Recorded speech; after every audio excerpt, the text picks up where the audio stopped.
A man who once leaped from exploding skyscrapers, battled terrorists with nothing but wit and determination, and made audiences worldwide believe that one person could take on an entire army. Now imagine that same man, locked in a battle he cannot win, fighting an enemy that slowly, relentlessly steals away the very essence of who he is. This isn't a Hollywood script. This is the heartbreaking reality facing Bruce Willis, and what we've learned about his condition will absolutely break your heart. Before we dive deep into this emotional journey, I need you to understand something crucial. What's happening to Bruce Willis isn't just another celebrity health story that fades from memory in a week. This is a window into one of the most devastating diseases known to modern medicine, a condition so cruel that it attacks the very core of human identity while leaving the body relatively intact. And as we explore Bruce's story, you'll discover why this diagnosis sent shockwaves through Hollywood and why his family's courage in sharing their journey matters more than you might imagine. Bruce Willis wasn't always the action hero we remember. Born Walter Bruce Willis in West Germany on March 19, 1955, to an American soldier father and a German mother, young Bruce actually struggled with a severe stutter throughout his childhood. The irony is almost painful when you think about it. This kid who could barely get words out would one day become famous for his razor-sharp one-liners and commanding presence on screen. But here's where the story gets interesting. Bruce discovered that when he acted, when he stepped into another person's shoes and spoke their words, his stutter mysteriously disappeared. Acting didn't just become his career. It became his therapy, his escape, his salvation. That small-town kid from New Jersey worked his way through odd jobs, including tending bar, while pursuing his dream in New York City. He pounded the pavement, auditioned relentlessly, and slowly built a reputation in theater. Then came his big break in 1985 when he landed the role of David Addison Jr. in the television series Moonlighting opposite Sybil Shepherd. The show was a phenomenon blending comedy, drama, and romance in a way that television hadn't quite seen before. Bruce's charismatic performance earned him an Emmy and a Golden Globe. But more importantly, it put him on the map as a leading man with genuine star power. But television success wasn't enough. Bruce had his sights set on the silver screen, and in 1988, everything changed. Die Hard wasn't just a movie, it was a revolution. Hollywood had grown tired of the muscle-bound, invincible action heroes of the early 80s. Audiences were ready for something different, someone different. Enter John McClane, a regular New York cop in the wrong place at the wrong time, armed with nothing but a tank top, bare feet, and an inexhaustible supply of determination and wit. Bruce Willis transformed the action genre overnight. His McClane wasn't a superhero. He was vulnerable, he bled, he struggled, and that's exactly what made him extraordinary. The success of Die Hard catapulted Bruce into Hollywood's A-list stratosphere. Throughout the 90s and into the new millennium, he became one of the most bankable stars in cinema. Pulp Fiction showcased his dramatic range in Quentin Tarantino's masterpiece. The Sixth Sense proved he could carry a psychological thriller with understated brilliance. Armageddon pulled at heartstrings while saving the planet. Unbreakable introduced audiences to a different kind of superhero story. The Die Hard franchise kept delivering pulse-pounding entertainment. Moonrise Kingdom showed his willingness to work with visionary directors like Wes Anderson. For decades, Bruce Willis was everywhere, choosing diverse roles that kept audiences guessing what he'd do next. But something began to change. Film crews started noticing subtle shifts. Directors reported that Bruce seemed to have difficulty remembering lines, something that had never been an issue for this seasoned professional. There were reports of earpieces being used to feed him dialogue, of shorter shooting days becoming necessary, of scenes being restructured to accommodate his challenges. At first, people chalked it up to aging, to the natural decline that comes with decades in the business. Some critics were less kind, suggesting he'd simply stopped caring, that he was phoning in performances for quick paychecks.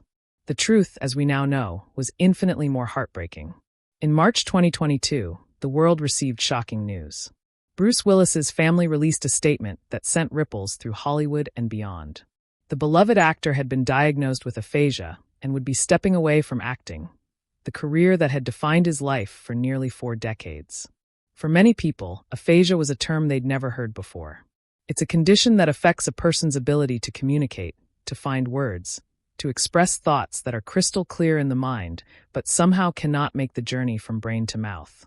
Imagine knowing exactly what you want to say, seeing it clearly in your mind, but being utterly unable to form the words. Imagine the frustration, the isolation, the prison of your own mind. The statement was signed by his wife Emma Hemming Willis, his ex-wife Demi Moore, and his 5 daughters, Rumer, Scout, Tallulah, Mabel, and Evelyn. In Hollywood, where bitter divorces and fractured families are almost expected, the unity displayed by Bruce's blended family was remarkable. Demi and Bruce had divorced back in 2000 after 13 years of marriage. Yet there she was, standing alongside his current wife Emma, presenting a united front of love and support. This wasn't about past relationships or old wounds.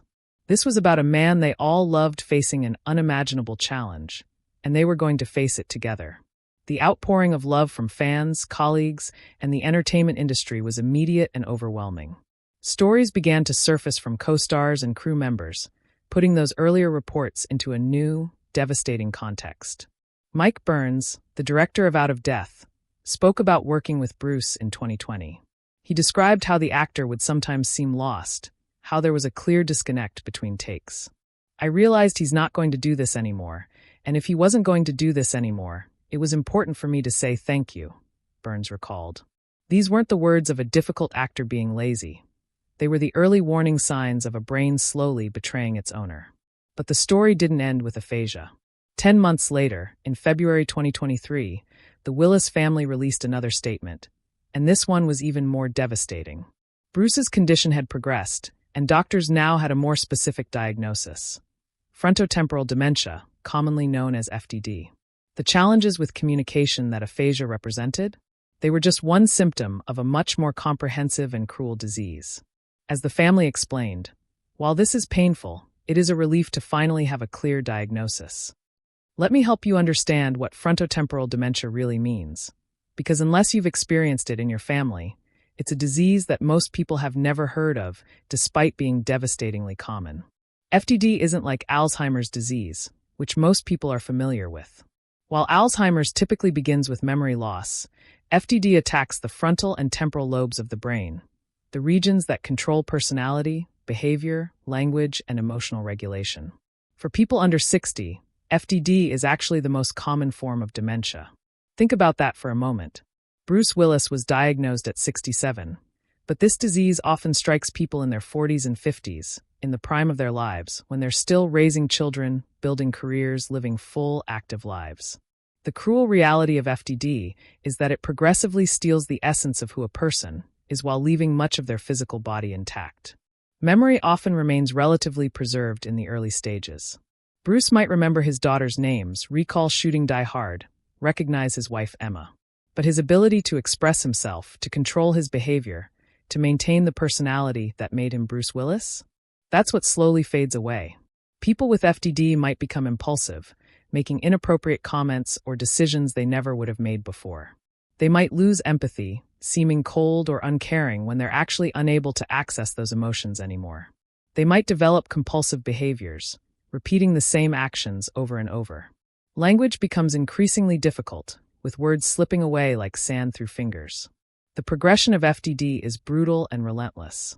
In the early stages, symptoms might be so subtle that they're dismissed as stress, depression, or just getting older. A person might become more withdrawn, less interested in social interactions. They might make unusual decisions that seem out of character. Their speech might become slightly less fluent, with occasional word-finding difficulties. These changes can take years to develop, and getting a proper diagnosis often involves ruling out dozens of other conditions. By the time FTD is confirmed, the disease has usually been active for quite a while. As the disease progresses into middle stages, the symptoms become impossible to ignore. Language difficulties intensify dramatically. Some people develop what's called semantic dementia, where they lose understanding of word meanings. Others develop progressive non-fluent aphasia, struggling to get words out despite knowing what they want to say. Behavioral changes become more pronounced. The person might become socially inappropriate, lose inhibitions, show poor judgment, or develop rigid, repetitive behaviors. Executive function deteriorates, making planning, organizing, and following through on tasks increasingly impossible. The person who once managed complex schedules, ran businesses, or starred in major films becomes unable to handle basic daily decisions. The late stages of FTD are the most heartbreaking. Language may disappear entirely, leaving the person mute or able to produce only a few words or sounds. Behavioral symptoms may worsen, or the person may become increasingly passive and withdrawn, sitting for hours without initiating any activity. Physical symptoms start to emerge more prominently. Swallowing becomes difficult, raising the risk of aspiration pneumonia. Mobility declines, with balance problems and eventually the need for a wheelchair. The person becomes completely dependent on caregivers for all daily needs. Yet throughout much of this decline, unlike with Alzheimer's, the person may still recognize loved ones, may still have moments of connection, which makes the loss of communication abilities even more agonizing. Currently, there is no cure for FTD. Let that sink in for a moment. No cure. No treatment that can halt or reverse the progression. Medications can sometimes help manage specific symptoms like agitation or depression, but they cannot stop the underlying disease. The average life expectancy after an FTD diagnosis is 7 to 13 years, though this varies significantly. The disease is progressive and terminal, a slow goodbye that can stretch across many years. Now, imagine being Emma Hemming Willis, married to the love of your life, raising 2 young daughters together, and watching as the man you know slowly slips away. Emma, a model and actress who married Bruce in 2009, has been remarkably open about her journey as a caregiver. In interviews and social media posts, she shared the raw reality of loving someone with FTD. This disease is misdiagnosed, it's missed, it's misunderstood, she's explained, becoming an advocate for FTD awareness and research. She's spoken about the grief of losing someone who's still physically present, the exhaustion of caregiving, the challenge of explaining to young daughters why daddy isn't quite daddy anymore. What's particularly moving is how Emma has refused to hide or sugarcoat the difficulties. In a world where celebrities often present carefully curated images of their lives, Emma has shown vulnerability and honesty.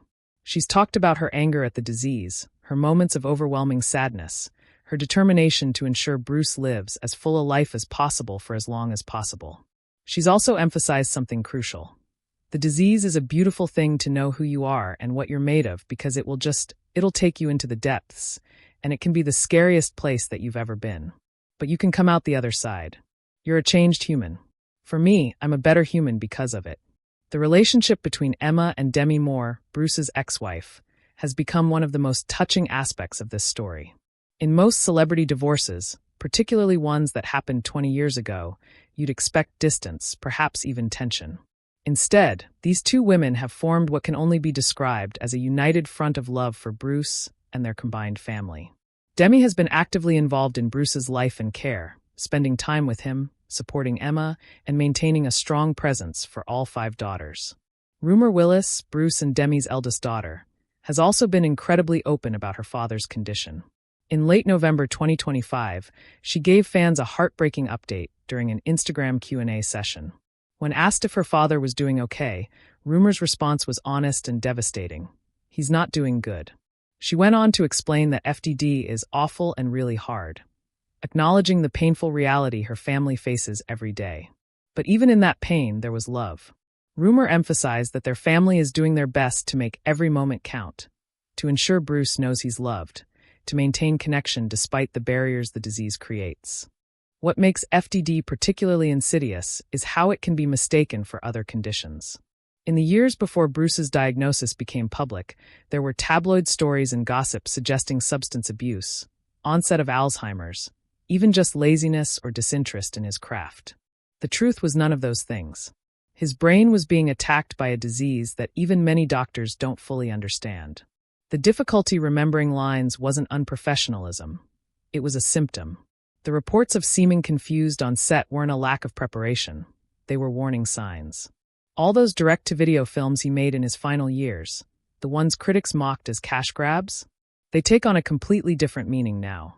This was a man trying to work while he still could, trying to provide for his family, trying to hold on to the identity that had defined him for so long, even as his brain made it increasingly difficult.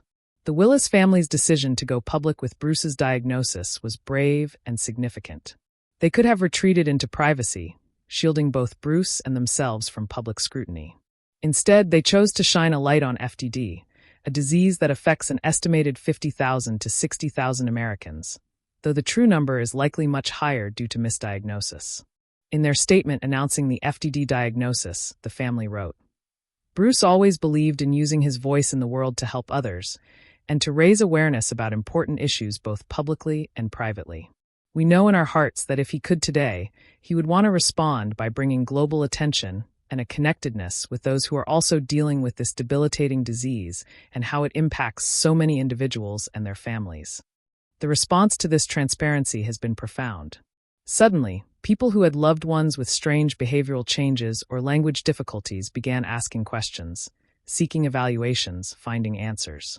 The Association for Frontotemporal Degeneration reported a massive increase in inquiries and support group participation after Bruce's diagnosis was announced. His family's openness quite literally saved lives and improved the quality of life for countless families by helping them understand what they were facing. Think about the profound irony of Bruce Willis's situation. This man who built his career on communication, on delivering perfectly timed one-liners that became part of pop culture, on expressing emotion through subtle facial expressions and vocal inflections, is now losing the ability to communicate.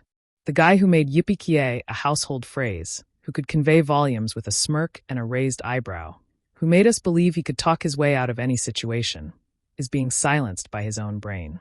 It's the kind of tragic irony that wouldn't be believable in a Hollywood script. But here's what makes Bruce's story even more poignant. Throughout his career, he consistently chose roles that showed vulnerability alongside strength. John McClane wasn't a superhuman. He was a regular guy who bled, who hurt, who struggled. The character Bruce played in The Sixth Sense was broken and searching for meaning. His character in Unbreakable was discovering hidden strength and vulnerability. Time and again, Bruce Willis played men who were human, flawed, real. In a strange way, his final act, this battle with FTD, embodies many of those themes. He's facing an unbeatable enemy, but he's doing it with dignity, surrounded by love, allowing his struggle to help others. The support system around Bruce is extraordinary and speaks to the kind of person he must be. His 5 daughters, ranging from Rumer, born in 1988, to Evelyn, born in 2014, represent different generations and life stages, yet they're all united in caring for their father. Rumer, Scout, and Tallulah, his daughters with Demi, are adults now, able to understand fully what's happening and actively participate in his care. Mabel and Evelyn, his younger daughters with Emma, are still children, experiencing their father's illness in a different, perhaps even more confusing way. What must it be like for young girls to have a father who's physically there, but slowly becoming someone different? The practical realities of caring for someone with FTD are immense. Unlike some diseases where medical intervention is the primary need, FTD requires constant personal care and supervision. As the disease progresses, the person may need help with basic tasks like dressing, eating, and bathing. They may need to be watched constantly to prevent them from wandering off or engaging in unsafe behaviors. Communication becomes an elaborate game of interpretation and patience, trying to understand what the person needs or wants when they can no longer effectively express it. The financial burden is staggering, even for a wealthy family like the Willises. Round-the-clock care, specialized medical support, home modifications, legal and financial planning all add up to enormous costs. But beyond the practical challenges, there's the emotional toll. Caregivers of people with FTD report some of the highest levels of depression, anxiety, and burnout among all dementia caregivers. This is largely because FTD changes personality and behavior so dramatically. You're not just watching someone forget things, you're watching them become someone different. The person you loved may seem cold, uncaring, inappropriate, or difficult, not because they choose to be, but because the disease has damaged the part of their brain that controlled those behaviors. It's like grieving someone who's still alive, a phenomenon called ambiguous loss that researchers have identified as particularly difficult to process. Emma has spoken about this grief journey, describing it as learning to love a different version of the person you married. She's had to let go of the future she imagined, the growing old together, the travel plans, the simple joys of conversation and shared experiences. Instead, she's learning to find meaning and connection in the present moment, in small gestures, in the times when Bruce seems most like himself.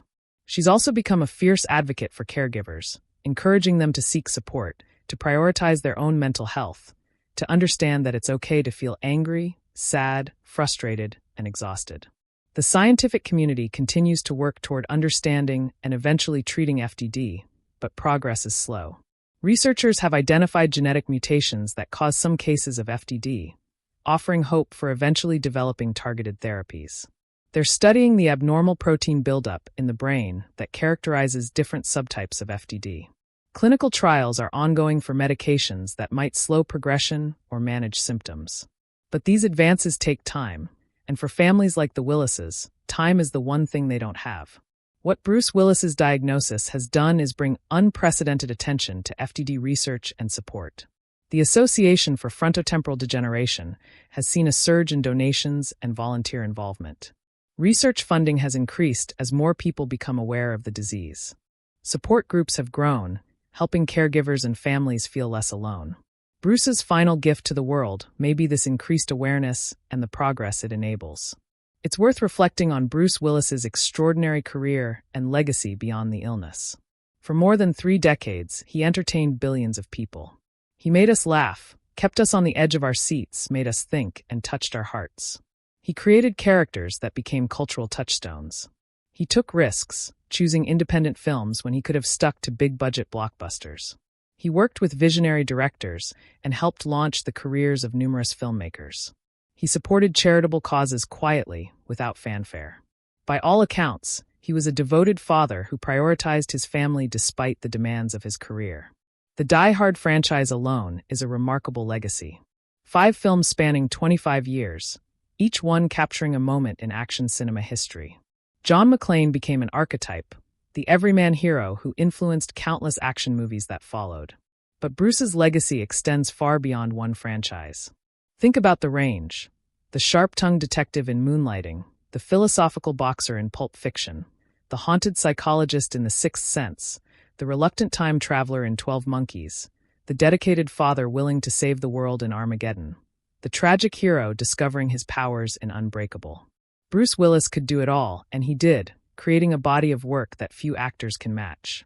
Now, as Bruce faces his toughest role yet, one without a script or a happy ending, his family is ensuring that his legacy continues to grow in a different way.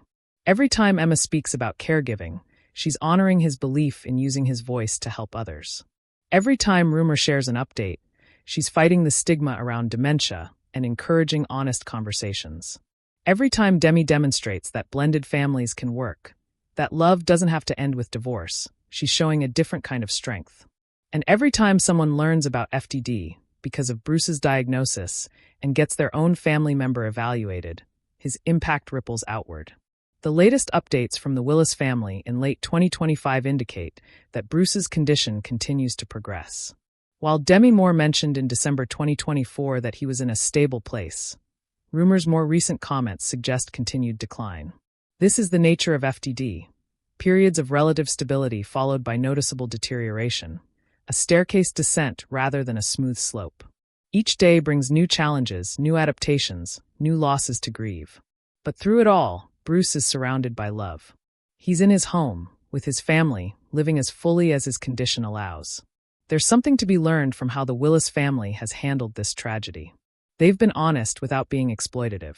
They've shared their struggle while maintaining Bruce's dignity. They've educated without lecturing. They've shown vulnerability while maintaining strength. They've proven that family isn't defined by marriage certificates, but by commitment and love. In a culture that often treats aging and illness as things to hide, to be ashamed of, they've normalized the conversation around dementia and caregiving. As we watch this story continue to unfold, it's impossible not to reflect on our own mortality, our own vulnerabilities, our own families. Bruce Willis's diagnosis forces us to confront uncomfortable truths. This disease doesn't care about fame or fortune.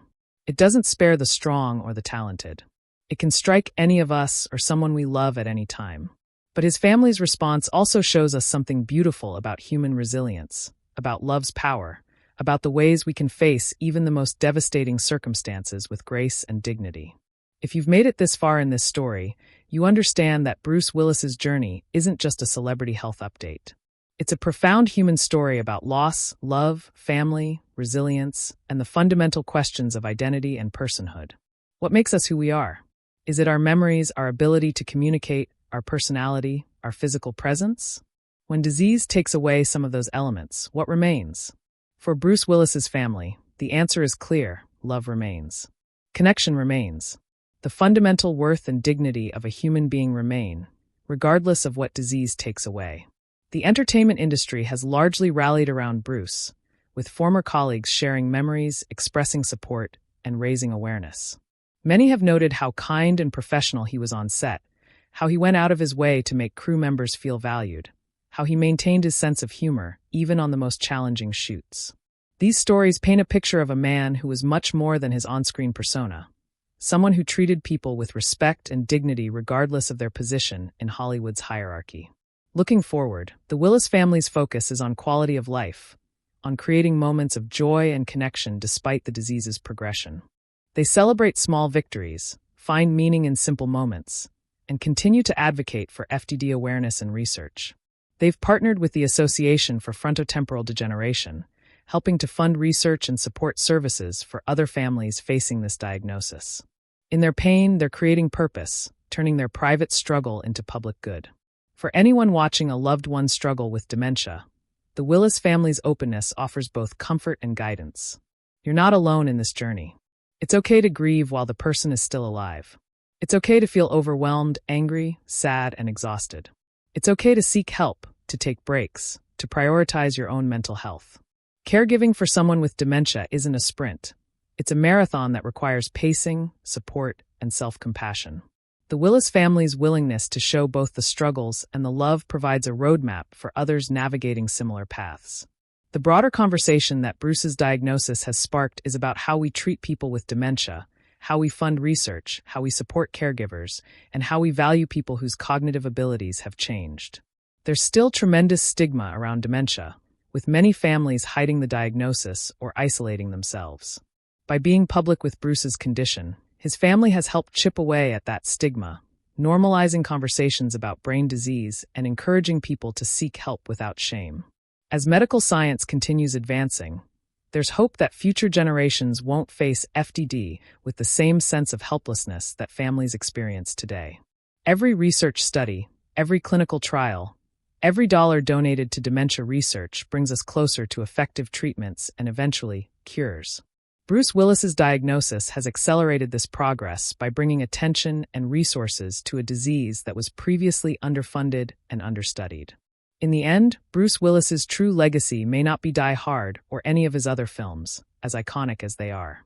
It may be how his final battle, fought with dignity and surrounded by love, changed the conversation around dementia and inspired millions of families to share their own stories, seek help, and find community. It may be the research his family's advocacy helped fund, the treatments that future work might develop, the lives that were improved because someone recognized FTD symptoms earlier thanks to increased awareness. The story of Bruce Willis's diagnosis is heartbreaking, yes. But it's also a testament to the power of family, the importance of advocacy, the resilience of the human spirit, and the ways that even in our most vulnerable moments, we can make a profound difference in the world. Bruce Willis, the action hero, the actor, the father, the husband, is facing his toughest fight. He's surrounded by love, he's contributing to important awareness and research, and he's reminding all of us about what truly matters in life. Not the movies we make or the money we earn, but the love we give and receive, the dignity with which we face life's challenges, and the legacy of compassion we leave behind.